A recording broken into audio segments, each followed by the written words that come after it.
हसदेव अरण्य छत्तीसगढ़ राज्य का एक बड़ा वन क्षेत्र है जो अपने समृद्ध वनस्पति और जैव विविधता के लिए प्रसिद्ध है।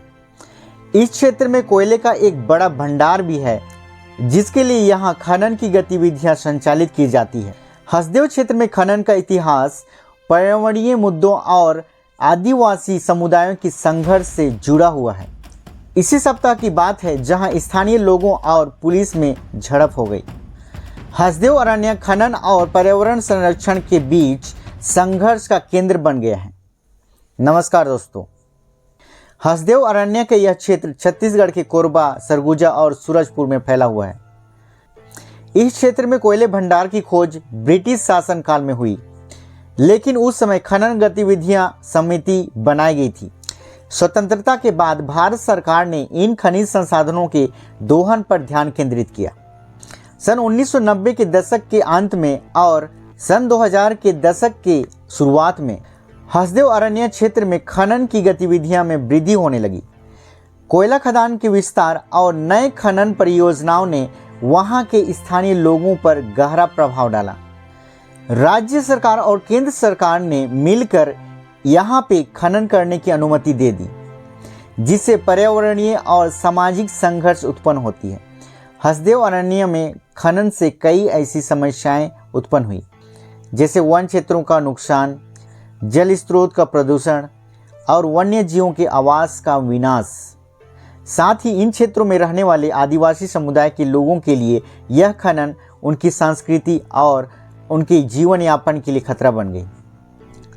आदिवासियों ने अपनी पारंपरिक अधिकारों की रक्षा के लिए कई विरोध प्रदर्शन और आंदोलन किए, जिसमें हसदेव बचाओ प्रमुख अभियान था। खनन के विस्तार को लेकर कई बार न्यायालयों और पर्यावरणीय निकायों ने हस्तक्षेप किया। वर्तमान स्थिति में हसदेव अरण्य में अब भी इन परियोजनाओं के विरुद्ध विवाद जारी है और आदिवासी समुदायों की समर्थन के लिए कई संगठन और सामाजिक कार्यकर्ता उठ खड़े हुए। हसदेव अरण्य का इतिहास बताता है कि यह क्षेत्र प्राकृतिक संसाधनों और मानव अधिकारों की संरक्षण के बीच एक जटिल संघर्ष का प्रतीक बन गया है। हसदेव अरण्य, जिसे हसदेव जंगल के नाम से जाना जाता है, यह छत्तीसगढ़ राज्य के उत्तरी पूर्वी में स्थित एक घना वन क्षेत्र है। यह जंगल हसदेव नदी के नाम से प्रसिद्ध है और सरगुजा, कोरबा और सूरजपुर में फैला हुआ है। यहाँ का इतिहास न केवल प्राकृतिक संसाधनों से समृद्ध है, बल्कि यहाँ के रहने वाले आदिवासी समुदायों की जीवन, संस्कृति और पर्यावरण संरक्षण की जो संघर्ष है जुड़ा हुआ है। प्राचीन इतिहास और आदिवासी संस्कृति की बात की जाए तो हसदेव अरण्य का इतिहास हजारों वर्ष पुराना है। यह क्षेत्र विभिन्न आदिवासी समुदायों का घर रहा है, जैसे गोंड, उरांव और बिहोर।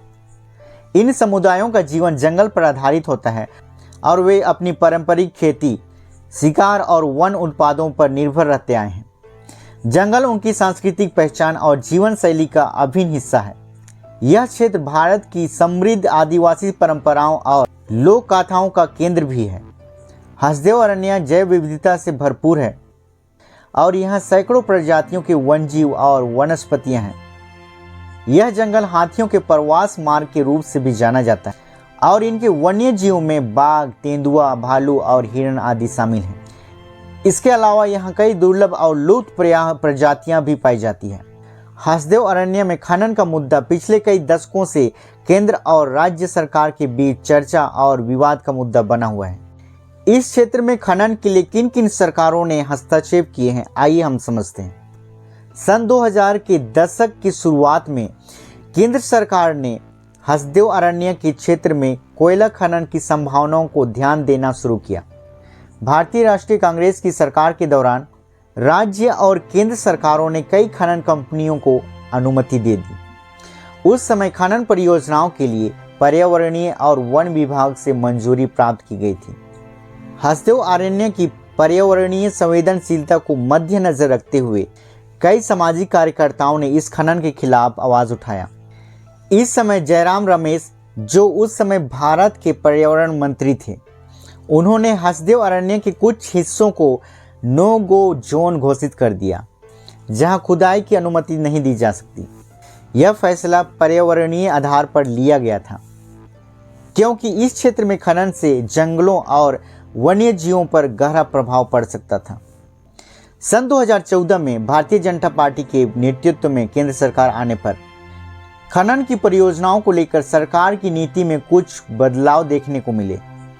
इसके तहत 2014 के बाद केंद्र सरकार ने हसदेव अरण्य के क्षेत्र में खनन की परियोजनाओं की समीक्षा की और कुछ क्षेत्रों में खनन की परमिशन दे दी।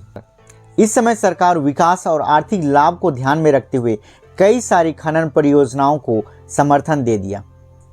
सन 2016 में राष्ट्रीय हरित प्राधिकरण हसदेव क्षेत्र में खनन परियोजनाओं को रोक लगाने का आदेश दिया था, लेकिन बाद में अदालत के फैसले और सरकार के हस्तक्षेप के बाद फिर से कुछ योजनाओं को मंजूरी दे दी गई।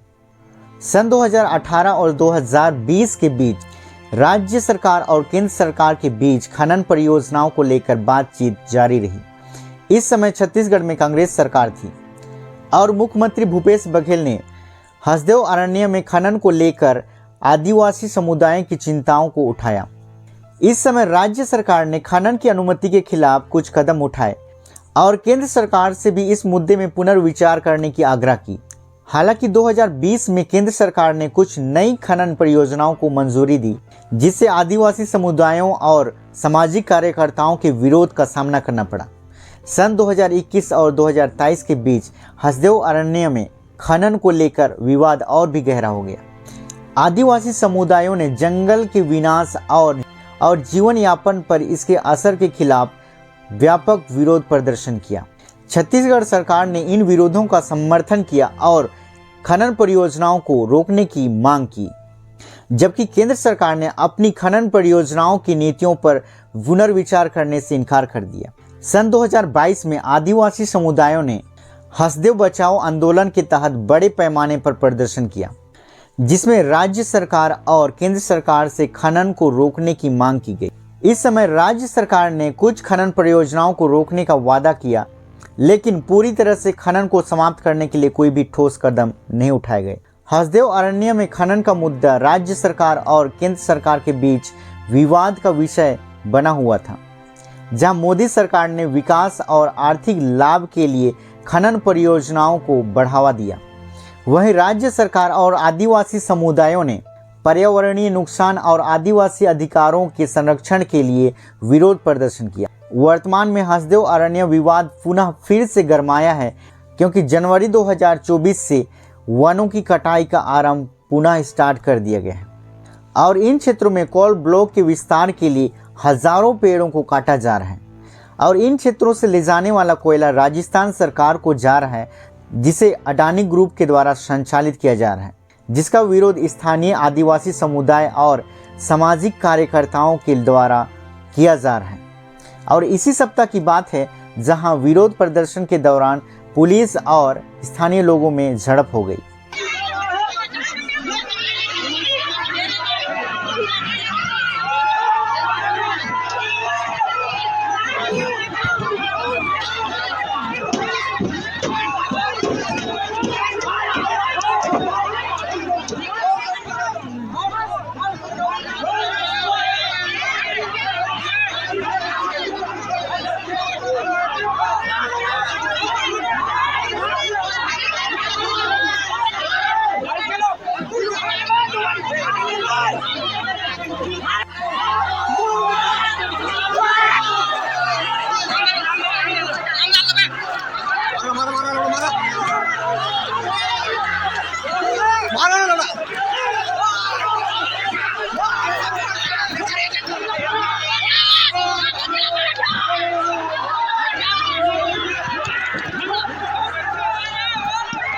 और इसी तरह पुलिस और आदिवासी लोगों के बीच में तनाव की स्थिति बनी रहती है। आज आदिवासी समुदाय के लोग अपने घर, अपनी संस्कृति के लिए लड़ रहे हैं।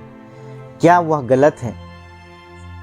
कई दशकों से चली आ रही इस लड़ाई को आज भी आदिवासी समुदाय के लोग लड़ रहे हैं। वीडियो में अंत तक बने रहने के लिए धन्यवाद।